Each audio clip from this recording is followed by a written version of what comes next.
राज्य रे हेबनी विद्युत काट। ग्रीष्म प्रवाह समय काहारे भी विद्युत काट करा जिवो नाही। उपभोक्ता बकाया बिल प्रदान करिनथिले भी लाइन कटिबनी।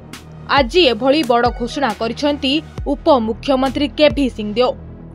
राज्य रे प्रचंड ग्रीष्म प्रवाह रे जनजीवन अस्तव्यस्त होई पड़ुथुवा बेले एहाकू दृष्टि रखी पावर कट न करबाकू निर्देश दैछंती उपमुख्यमंत्री।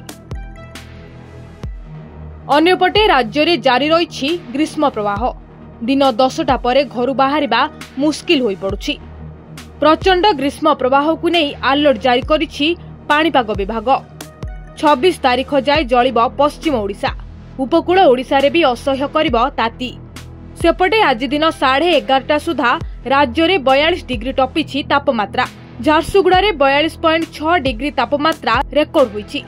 हीराकुद रे 40, संबलपुर रे 39.6 डिग्री, राउरकेला रे 39 डिग्री तापमात्रा रेकर्ड होईछि। सेहिपरि केन्दुझर रे 36.8, चांदबाली रे 36.4 एवं भुवनेश्वर रे 11 सुधा 35.4 डिग्री छुईछि पारद।